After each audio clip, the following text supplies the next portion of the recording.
And I could see them viewing them in the light of metalcore, kind of, and seeing it kind of maybe being typical or something. But I can maybe see that. But I think if you take their instruments with his vocals, that's to me what does it. Yeah. I feel like his vocals are very strong, and they've always been very strong. He's a great vocalist. There's no doubt about that. I've always thought that. And I love the cleanliness of their production. It sounds so good to me. And I don't know. I mean, something about it, instantly I'm like, album of the year contender. We'll see. It was, I know, I hate to say that, but it really, God, it was really that strong off the bat. I was like, I really liked it. I understand where you're coming from. But again, I'm not coming in with a bias or any kind of background information. Right. I have a little bit of experience or a little bit of history, just with maybe a small handful of songs. Like I can count them on one hand, kind of thing.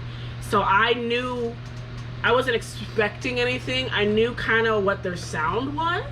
Okay. Okay. And I think that they've stayed true to their fingerprints.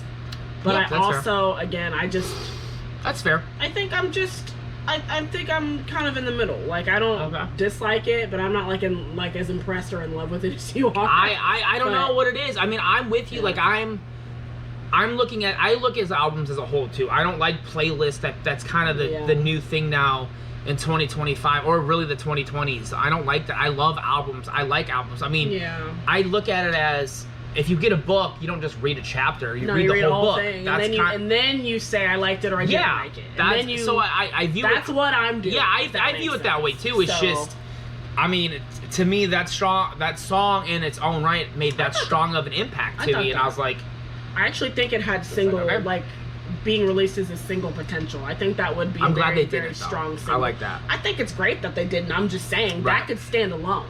You know what I mean? That's fair. Okay, speaking of that, the next song was one of their singles. Yes. And it's Sorrow Like the Way. Track 2. When did this one come out? It was, because I know we listened to the singles when they came out. Earlier this year. Because I was like, I mean, again, they're probably, I am kind of biased towards them because I really do like them. Well, that's your entitlement. You should. But there's still some bands I like that I don't necessarily like what they've done, or I'm like, eh. But, okay, so this was the second to last single that came out. So, Sorrow Like the Way. Yeah. Alright, let's go. Dang, that was really good. I think it takes more for me to be wowed by things. Well, I've been listening to the genre for so long. I know. So, see, this is more melodic right off the bat. It's a little bit more... Yeah, it's a little bit more got subdued. A little ballad vibe to it, you know? Nice and clean and smooth. I tell you, I feel like their drummer, Yogi, he goes by Yogi, I think. Yogi? He's underrated. I tell you, he's...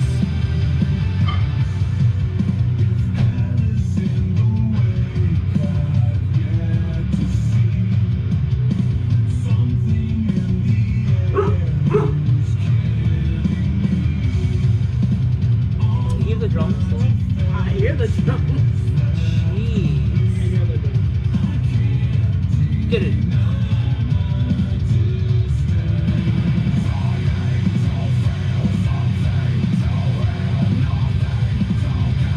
They're definitely starting off heavier than they have in the past. I like that. I actually kind of like that.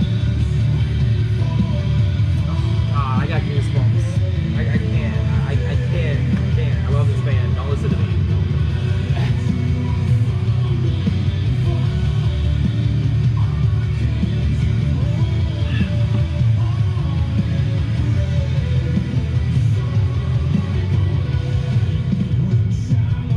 See, you have nothing really special in the song aside from the drums, and I think they did that on purpose.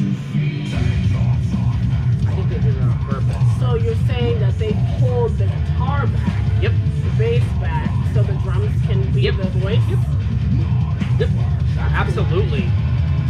Cool. It's like the riff is the drums, kind of. The riff is the drums. Yeah. Because there's not like a signature lead line going on guitar-wise, so.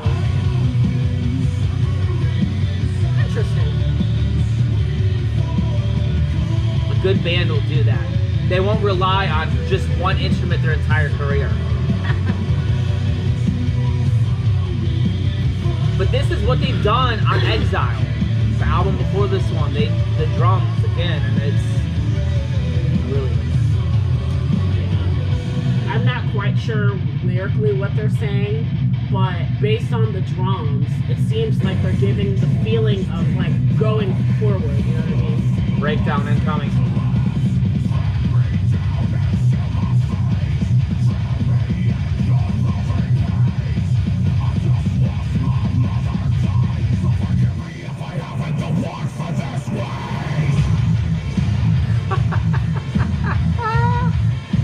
Yeah, maybe 35, but I'm going into the pit if this song hits. That's all I know.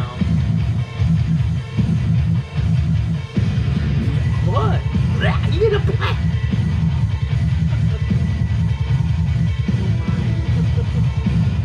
Alarm clock riff.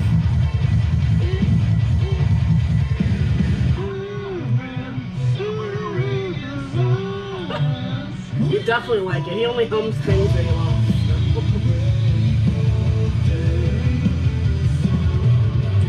Lyrics.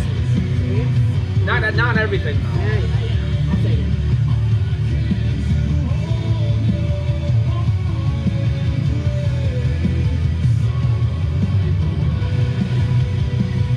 Okay. Yeah, the instruments, everything else is very very standard, but like the drums that did it like hell is in the wake. I get this is something that's going on.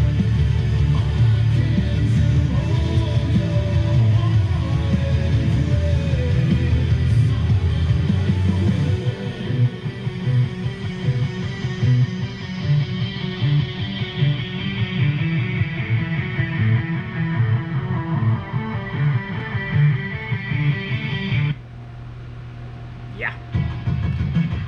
So.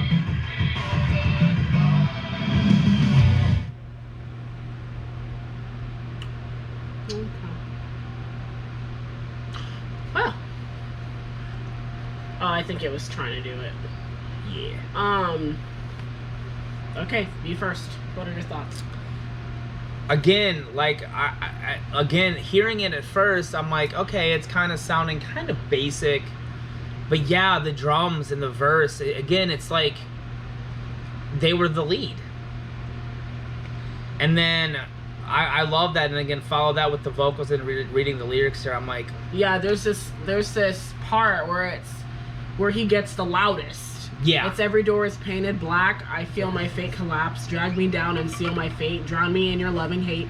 I just watched my mother die, so forgive me if I haven't the want for this weight. I remember hearing when he was saying, I just watched my mother die. Yeah. I'm like, oh my god.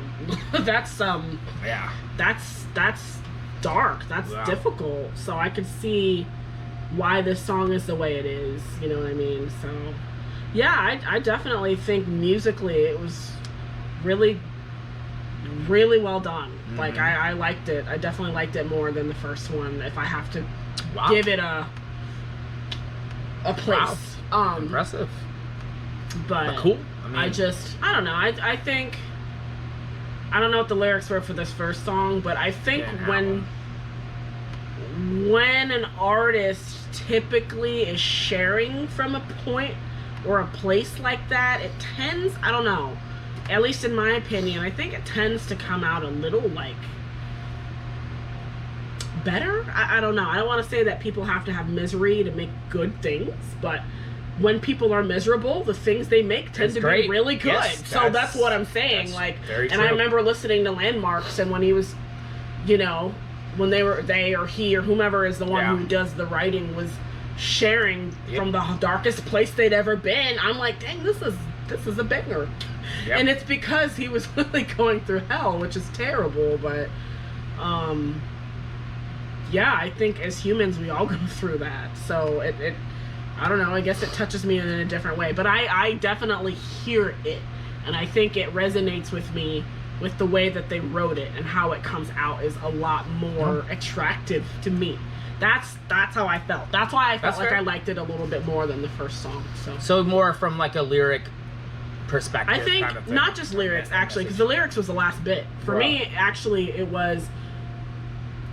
I think it was the musicality of it. I think it sounded kind of like a sorrowful ballad, but just like a metalcore version of a sorrowful ballad, and I like those. Well, I mean, like those in every genre, so... That's fair. Yeah. I mean... The song was called "Sorrow Light the Way," so it's very apropos. Yeah, I thought it was good, but it also had that little like the way that the drums were made me think it had like a hopeful. Yeah. You know. The drums definitely took the lead on that. I love that. I would love. Yeah. I love to see more of that in metal in general, because again, metal is a very guitar oriented genre, which it's again driven. I love, and It's that's what I like. Yeah. But when bands can do that here and there, and they can throw that in, and it kind of throws you off. You're like, wait a second, and I'm like, I love that. Yeah, that's really cool.